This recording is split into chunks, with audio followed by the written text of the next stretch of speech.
सच्चाई की होगी, इंसाफ की होगी। हाथ मिलाओ दीदी।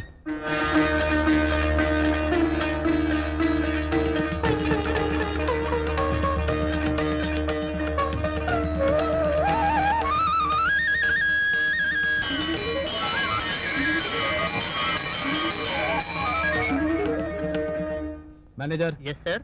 नए मजदूरों से कहो कि कल से काम पर आ जाएं। सर, नए लोगों को काम पे रखने से हड़ताल वाले मजदूर गड़बड़ पैदा कर सकते हैं। करेंगे तो मरेंगे, मैं उन्हें देख लूंगा। Good evening uncle. Good evening बेटा, क्या बात है? मेरा एक क्लासमेट है, उसे अपनी फैक्ट्री में नौकरी दे दीजिए ना अंकल। अरे बेटी, तुमको और मैं ना मानूं। जब तुमने शादी के लिए इनकार किया तो मैंने चौरंगी लाल जैसे बड़े आदमी से दुश्मनी मोल ले ली। तो क्या तुम्हारे कहने पर मैं किसी को छोटी सी नौकरी नहीं दे सकता? जरूर दूंगा, मुझे उसका नाम और क्वालिफिकेशन दे देना। मैनेजर। यस लेकिन अंकल, उसे टेम्परेरी नहीं, परमानेंट नौकरी चाहिए। अरे बेटा, परमानेंट नौकरी मिलेगी। मैनेजर। Yes sir. तुम एक अपॉइंटमेंट लेटर टाइप करवा देना, मैं फौरन साइन कर दूंगा। ओके आप सर। खुश? बहुत खुश, thank you uncle. Ravi, Ravi.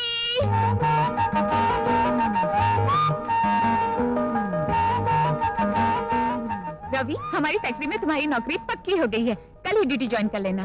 Thank you very much. हाँ, मैंने तुम्हें इतनी मुश्किल से नौकरी दिलवाई और तुम सिर्फ थैंक यू से ही काम चला रहे हो। तो और क्या चाहिए? Love in the rain.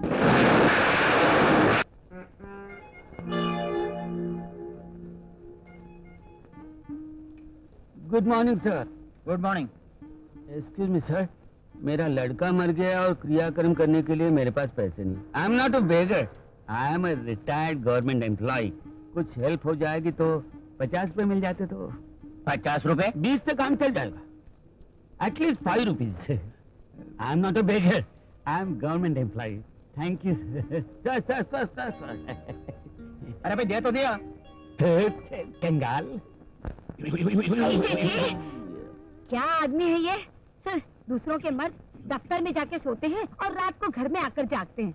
न जाने मेरे मर्द को क्या बीमारी है, घर में घुसते ही सो जाता है, खाने में पराठे और लेटते ही खर्राटे।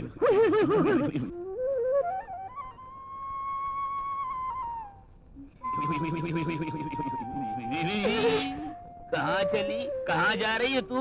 जहाँ से मुझे बुलावा आ रहा है। कहाँ से बुलावा आ रहा है? मुरली की मधुर तान मेरे कान में तूफान मचा रही है। वो शैतान कालिया मर्दान नहीं जाएगी तू। मैं जरूर जाऊंगी। नहीं जाएगी तू। मैं जरूर जाऊंगी। तुम जैसे बेसुरे इंसान के साथ जिंदगी गुजारने से तो अच्छा है कि किसी संगीतकार के चरणों में बैठकर मुक्ति पाली जाए। मुक्ति? तुझे मेरी शक्ति नहीं मालूम। ज्यादा बकवास की तो मैं उसकी अर्थी निकाल दूंगा। चुपचाप चादर की तरह पलंग पर फैल जा। मुझे बाकारा के पास जाने दो ना। बाकारा नहीं, बकरा नहीं, कुछ नहीं। बस मैं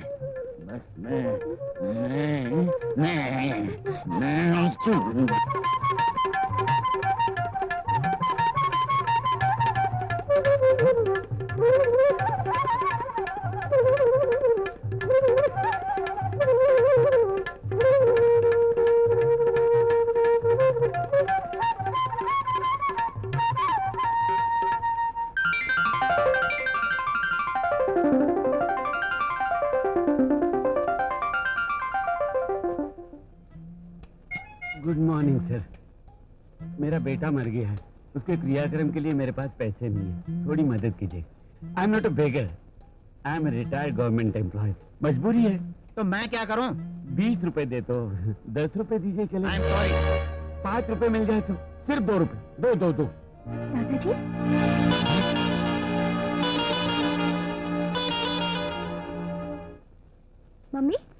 मम्मी, आज है ना मेरे स्कूल के पास दादाजी। छी। मेरे बेटे के मरते ही इस घर से इज्जत और शराफत भी उठ गई। हे भगवान, जवान और कुंवारी लड़की का ऐसा शर्मनाक बर्ताव। किसकी बात कर रहे हो? अरे और किसी की बात होती तो मैं क्यों फिक्र करता। ये तुम्हारी लाडली पोती बीच बाजार में एक लड़के के साथ इश्क कर रही थी। क्यों झूठ बोल रहे हैं दादाजी? झूठ? तो सच क्या है तू ही बता दे। तू चौक में उस बिल्ली आंखों वाले लड़के के साथ मस्ती नहीं कर रही थी? दादाजी, इस उम्र में झूठ बोलते हैं, आपको शर्म नहीं आती? ज्योति, बड़ों के साथ इस तरह पेश आते हैं? आज मैं इसकी खबर लेती हूँ।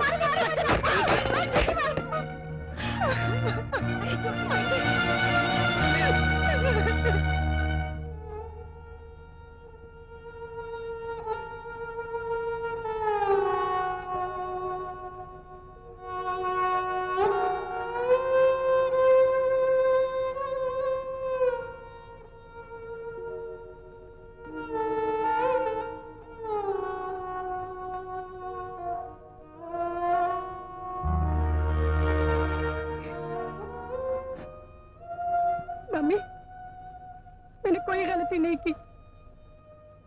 मेरे स्कूल के पास दादाजी लोगों से भीख मांगते हुए कह रहे थे मेरा बेटा मर गया है, उसके क्रियाकर्म के लिए मुझे पैसे दे दो। और इस डर से कि मैं ये बात तुम्हें बताना दूं, उन्होंने खुद को बचाने के लिए मुझ पे पहले ही ये झूठा इल्जाम लगा दिया। मैं सच कह रही हूँ मम्मी, मैं बेकसूर हूँ, मैंने कुछ नहीं किया। ज्योति, मम्मी चुप हो जाओ बेटे।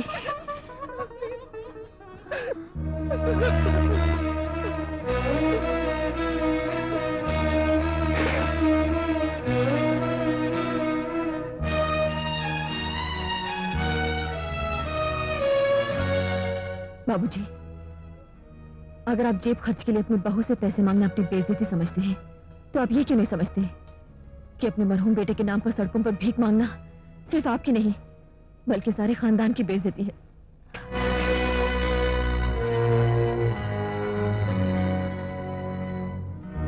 क्यों जी, तुम भीख मांगते हो? आज मैं इसलिए नहीं रो रही कि मेरा बेटा मर गया, रो रही हूँ इसलिए कि अब तक तुम जिंदा हो।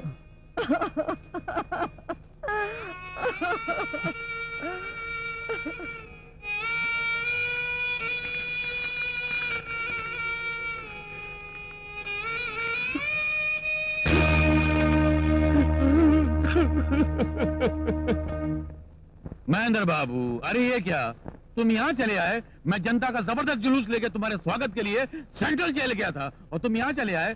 खैर कोई बात नहीं, माला कहाँ है? लाओ, स्वागतम। क्यों चौरंगी लाल दो मुखिया, क्या बात है? वही पुरानी बात। उस रोज जब मैंने महेंद्रनाथ की बेटी का हाथ अपने भाई के लिए मांगा था तो तुमने इनकार कर दिया था। आज वही आवाज में महेंद्रनाथ के कानों तक पहुंचाने आया हूं। तो ये है इनके आने का मकसद। बड़े भैया ने जो कह दिया समझ लो वो मैंने कह दिया। चौरंगी लाल, हम तुम्हें पहले ही बता चुके हैं कि तुम इस किस्से को भूल जाओ। कोशिश तो बहुत की लेकिन ये बात दिल की दीवार पर उद्घाटन के पत्थर की तरह खुद की रह गई है, भुलाई नहीं जाती। क्यों? क्योंकि जब दो शरीफ आदमी अलग होते हैं तो बड़ी आसानी से दोनों अपनी जिंदगी गुजार सकते हैं, लेकिन जब दो बुरे आदमी अलग होते हैं तो सारी जिंदगी एक दूसरे के लिए कब्रें खोदते रह जाते हैं। तुमने हमारे लिए जो गड्ढा खोदा था उसमें से हम आसानी से बचकर बाहर निकल आए हैं।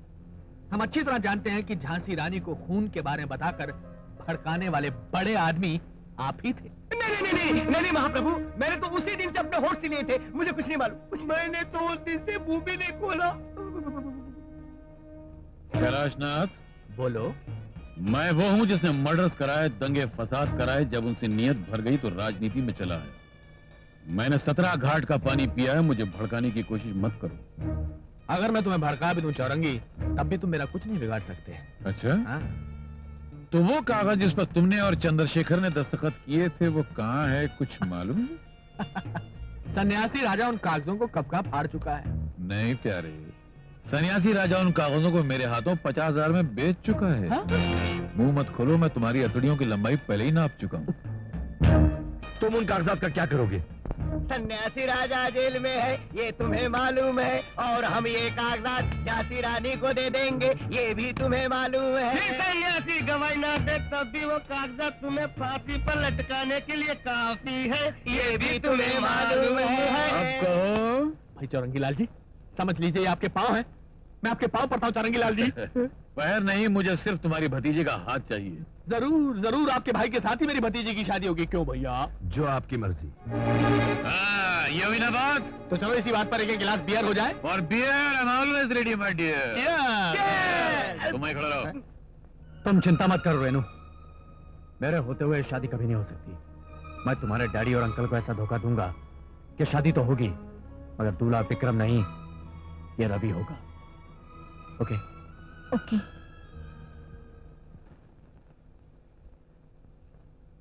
नमस्ते सर। तुम कैसे आना हुआ? सर, फैक्ट्री में आधे से ज्यादा मजदूर काम पर नहीं आते, इसलिए प्रोडक्शन कम हो गया। तो क्या करूं, फैक्ट्री बंद कर दूं? ऐसी बात नहीं है सर, अगर आप मेरी थोड़ी सी मदद करें तो मैं बिना किसी शर्त के फैक्ट्री के सारे वर्कर्स को काम पर लाने का तरीका बता सकता हूँ। बिना किसी शर्त के? हाँ सर। वो कैसे? पहले आप मुझे वचन दीजिए। ओके, बात क्या है? सर मैं एक मुसलमान लड़की से प्यार करता हूँ, जिसके माँ बाप हमारी शादी के लिए बिल्कुल राजी नहीं है। अगर आप बड़े बनकर हमारी शादी करवा दे तो। लड़की बालिग तो है ना? हाँ सर। फिर क्या प्रॉब्लम है? मैं अपनी मौजूदगी में शादी करवाऊंगा, देखता हूँ कौन आड़े आता है। मगर सर मैं अभी मजदूर बुलाता हूँ सर। प्रोसीड। हाँ?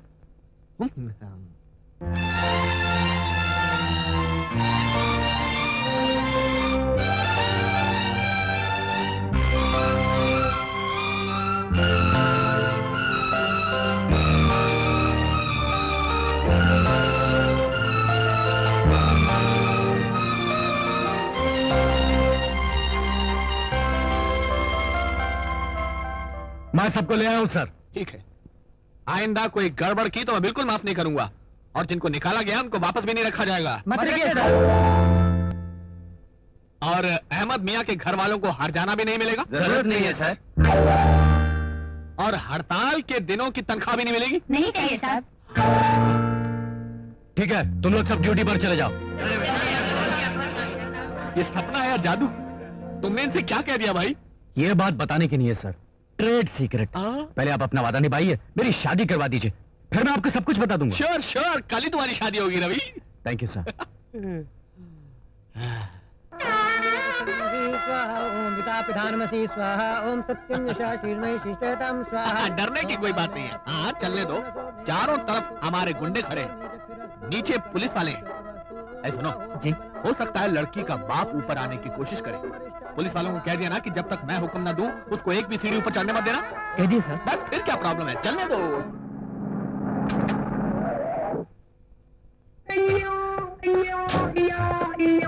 रुकिए, आप ऊपर नहीं जा सकते। इंस्पेक्टर साहब, ऊपर मेरी बेटी की शादी हो रही है, मुझे जाने दीजिए। झूठ, वहाँ तो इंटरकास्ट मैरिज हो रही है, वो आपकी बेटी कैसे हो सकती है? नहीं, मेरे बाप ऊपर कोई धोखा देकर मेरी बेटी से शादी कर रहा है। नो, आपके भाई साहब ने खुद लिख कर दिया है, किसी को ऊपर आने मत देना। ये देखिए। Oh my God.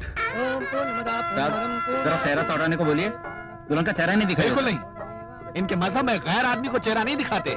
आदमी का अपमान कर सकते हैं लेकिन मजहब का नहीं। ऐसे ही खींचो। भाई रवि, मंगलसूत्र जल्दी से पहनाओ ना। ओम सुमंगली भव, ओम सौभाग्यमस्तु, ओम शुभम भवतु। ओह माय गॉड, मेरी जिम्मेदारी पूरी हुई। सुनो पुलिस, दुल्हन के बाप को ऊपर आने दो, अब हमें कोई एतराज नहीं है, है? जाइए। नए जोड़े को मैं आशीर्वाद देता हूँ और साथ में 5,000 रुपए भेंट करता हूँ। भैया भैया, हम लुट गए, बर्बाद हो गए, हमारा घर उजड़ गया। क्या हुआ? भैया शादी तो आपने करवा दी, लेकिन जानते हैं दुल्हन कौन है? कौन है? हमारी रेनू। हाँ।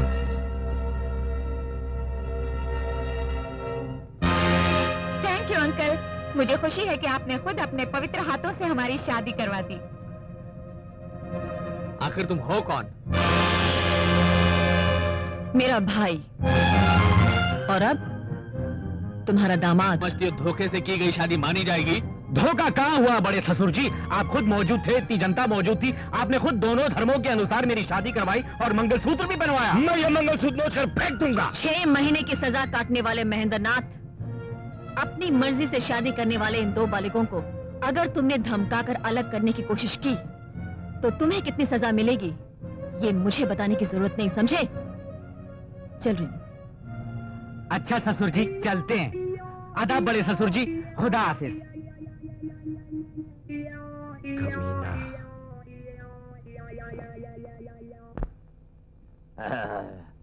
कहाँ है वो तुम्हारा बेकार बकारा? वो थाली में मुंह मारने नहीं आएगा क्या? लो, तुम्ही ने तो कहा था उसे कि बगैर परमिशन के मुंह नहीं खोलना। अरे उससे कहा था कि बांसुरी नहीं बजाना, खाना खाने के लिए थोड़ा ही मना किया था। अरे कहाँ है ओ बेकार बाकारा मुंह माला? आपने मुझे बुलाया भाई साहब? अबे अबे तुझे झटके देने के सिवा कुछ नहीं आता। आ खाने में डूब। चन्नम चमचम थालियम शाइनम बट खीरम नरमम गरमम मैडम देतम स्वीटम और मेरा श्राद्धम। अरे क्यों संस्कृत की मैयत निकाल रहा है? नहीं, जब मैं अमेरिका में था वहाँ मैंने संस्कृत और अंग्रेजी दोनों की मिली जुली डिक्शनरी लिखी थी। टेलीफोन की डायरेक्टरी नहीं लिखी थी। अरे क्या हुआ क्या हुआ? ये उल्टी है, ये उल्टा है। उल्टा नहीं भाई साहब, ये उल्टी ही है। इसका मतलब है कि ये वो होगा। हाँ भाई साहब, हाँ भाई साहब, ये वही है। वाह वाह, राग लोरी। इसका मतलब है कि टूट गई मेरी उम्मीद की डोरी। भगवान, मेरे साथ छल हुआ है, कपट हुआ है, जरूर कोई धोखा हुआ है।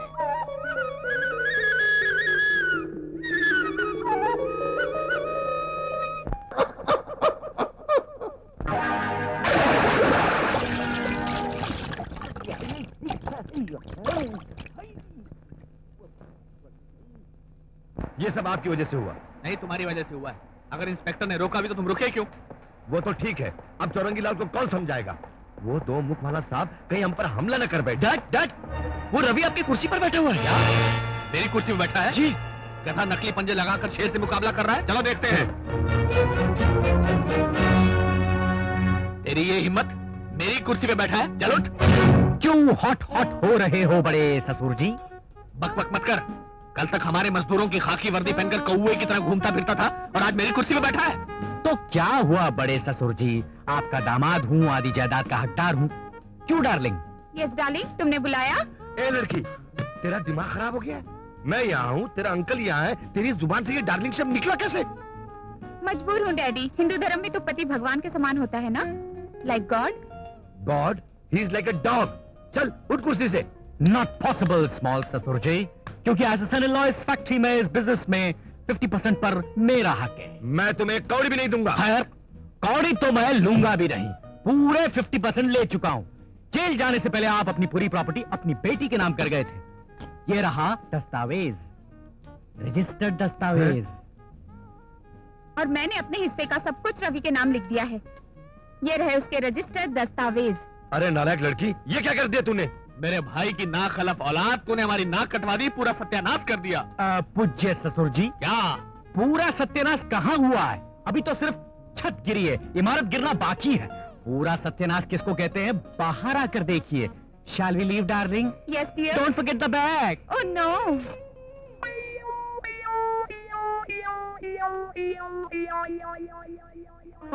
प्यारे मजदूर साथियों, आपके नेता कॉमरेड चंद्रशेखर का साला होते हुए जब पहली बार मैंने इस फैक्ट्री में कदम रखा तो आप लोगों ने मुझे नफरत की निगाह से रवि! देखा था। इन दो कौड़ी के लोगों को गेट से बाहर होना चाहिए था। तुम इन्हें लेकर अंदर कैसे आ गए? तभी इससे बात कीजिए बड़े ससुर जी, वरना आपको खुद इस फैक्ट्री के गेट से बाहर जाना पड़ेगा। आप लोग मुझ पर भरोसा करके अंदर आ गए, इसलिए जिन मजदूर भाइयों को निकाला गया था मैं उन सबको वापस नौकरी पर रख रहा हूँ। शुक्रिया।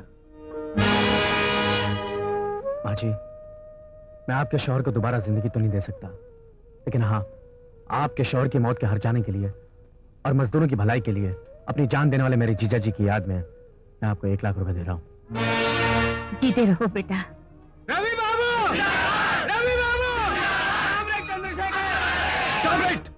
रवि, तुम क्या समझते हो? तुम अपनी मर्जी से हाथ खोलकर हमारी दौलत लुटाते रहोगे और हम हाथ बांधे खामोश खड़े रहेंगे?